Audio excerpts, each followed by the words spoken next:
भारत माता को प्रणाम करता हूँ, सबके गुरु माता पिता को प्रणाम करता हूँ, बच्चों को बहुत सारा प्यार और बुजुर्गों को राम राम और गणपति भगवान की जय।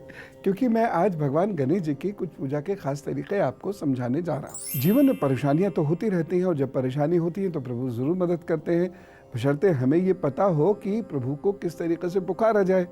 प्रभु को पुकारने में बहुत फॉर्मेलिटीज नहीं होती हैं, बस कुछ खास चीजें जो हमारे विद्वानों ने बनाई हैं उनका पता होना चाहिए और प्रभु जरूर सुनते हैं, मदद करते हैं। गणेश ज्योतिष के 11 सूत्र में आपको बताता हूं। पहली चीज है, जब कभी भी आप गंभीर मुकदमों में या विवादों में फंस जाएं और आप ईमानदार हैं, आप ठीक हैं, आपको कोई प्रॉब्लम नहीं है, लेकिन बावजूद इसके आपके शत्रु आपको परेशान भी कर रहा है और आप हार रहे हैं उस विवाद में, तो क्या करना चाहिए? चतुर्थी के दिन या किसी भी बुधवार को एक छोटा सा फरसा, ये गत्ते का भी हो सकता है, चांदी का भी हो सकता है, जैसा भी आप बना सकें, छोटा सा फरसा भगवान गणपति को अर्पित कीजिए और प्रभु ने चाहा तो बहुत जल्दी शत्रु बाधा आपको मिलेगी। और क्या कर सकते हैं? नाम लिखिए अपने शत्रु का और उस फरसे के नीचे रख के गणपति जी के पास रख दीजिए। दूसरा उपाय, यदि वैवाहिक जीवन में बहुत परेशानी है तो एक काम क्या कीजिए, केसर और हल्दी का तिलक गणपति जी को रोजाना अर्पित किया कीजिए, यानी उनको लगाया कीजिए और ओम गणपताय नमः का 108 बार जप कर लिया कीजिए। एक और उपाय मैं बताता हूं आपको, राहु का। राहु और शनि जब परेशानियां देते हैं तो बहुत मुश्किलें कर देते हैं। यदि कुंडली में राहु शनि कुपित अवस्था में हो तो श्रापित कुंडली बना ही देते हैं। गोचर में भी और दशाओं में भी राहु शनि का यदि दुर्योग आता है तो परेशानियां बहुत हो जाती हैं और इसकी परेशानी बहुत लंबे समय तक चलती है। 2-2.5 साल तो चलती ही चलती है, उससे ज़्यादा भी खिंचती है। कहीं कहीं तो ये 7 से 9 वर्ष तक देखी गई है और कहीं कहीं 19 वर्ष परेशान करती है। एक बहुत अच्छा इसके लिए उपाय है गणपति जी का। तो राहु और शनि से मुक्ति प्राप्त करने का, और यदि रोग भी आपके घर वालों को या आपको पीछा ना छोड़ रहे हो और शनि राहु की दशाएं चल रही हो तो क्या करें? अपने हाथ से धूमवर्णी गणेश जी की स्थापना कीजिए। कैसे बनाएंगे ये? अपने हाथों से मिट्टी के गणपति आपको बनाने हैं, मिट्टी के। उसके बाद गणेश चालीसा के 108 बार पाठ का वहाँ पर पाठ करके उनको अभिमंत्रित करना है और आम की लकड़ी की भस्म से उनके शरीर को फिर आप ढक दीजिएगा। उनको जनेऊ भेंट कीजिए, प्रतिदिन उनका तिलक करिए और पूजिए। ये मैं आपको एक ऐसा उपाय बता रहा हूँ, अनुभव से बता रहा हूँ, जिन्होंने भी किया प्रभु ने उनकी बहुत मदद की।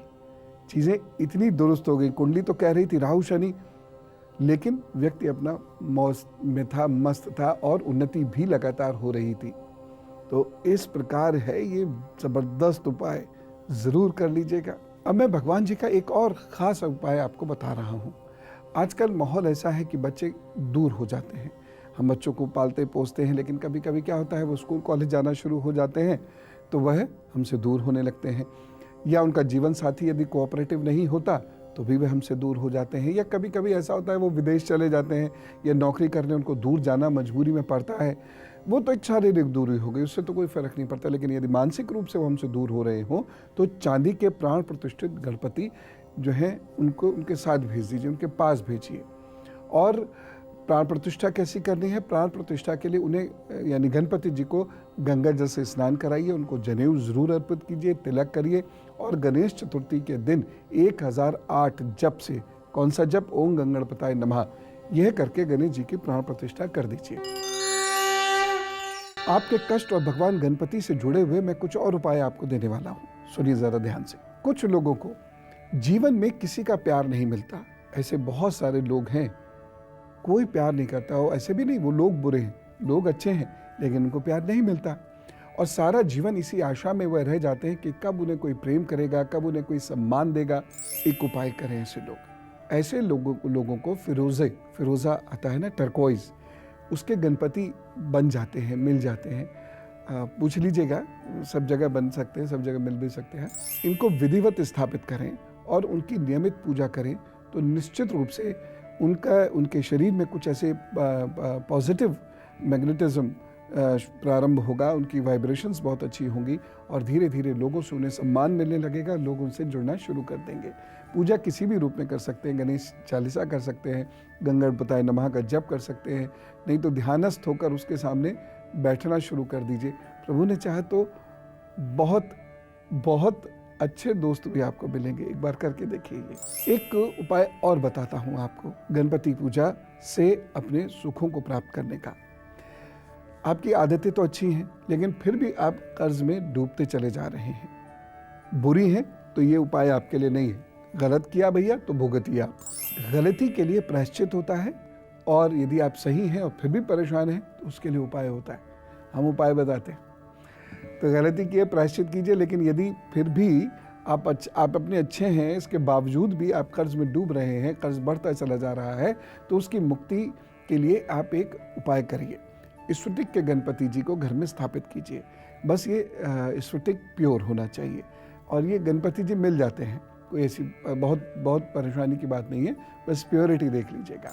फिर इनको स्थापित कीजिए, और ये स्थापना यदि गणेश जन्मोत्सव के 10 दिनों के भीतर की जाए तो बहुत अच्छा है, अथवा किसी भी चतुर्थी को ये स्थापना की जा सकती है। गणपति चतुर्थी हर महीने आती है, बहुत श्रेष्ठ पूजा है।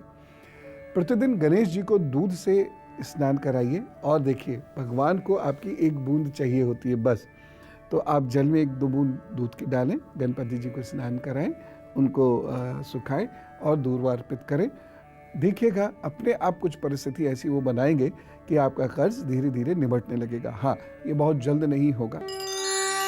अब मैं आपको कुछ और उपाय बताता हूँ। ढेर सारे उपाय हैं, बहुत काम आएंगे आपकी ज़िंदगी भर, इन्हें भी लिख लीजिए। घर के खुशहाली के लिए एक नियम बना लीजिए।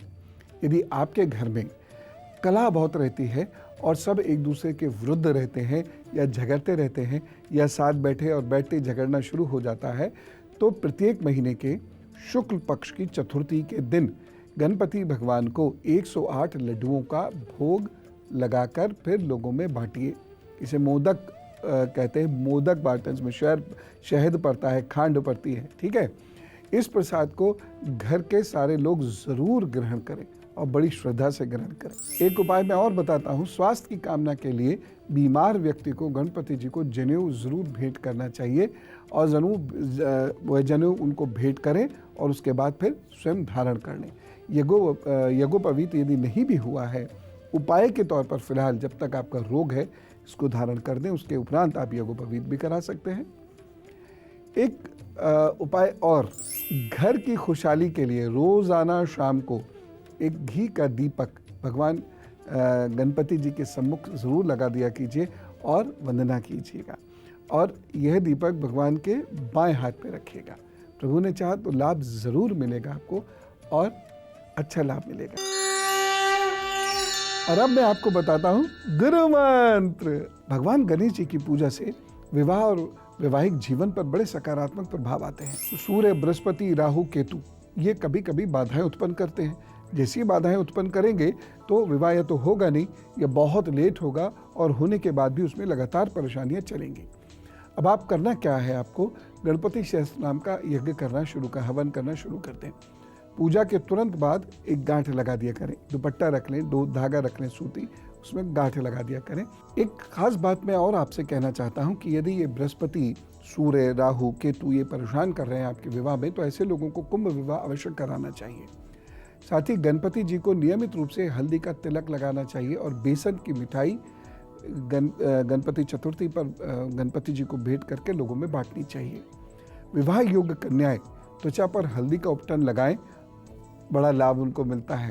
विवाह कराने में हल्दी बड़ी मदद करती है। गणपति जी की पूजा करने के बाद बुधवार को गाय को बेसन अथवा चने की दाल या आटा ज़रूर आपको उनको खिलाना चाहिए। इसे आप बृहस्पतिवार को भी कर सकते हैं, क्योंकि बहुत सारे लोग गाय की पूजा बृहस्पतिवार को करते हैं। ये उपाय आप करिए और देखिएगा कि विवाह होने में भी अच्छा रहेगा।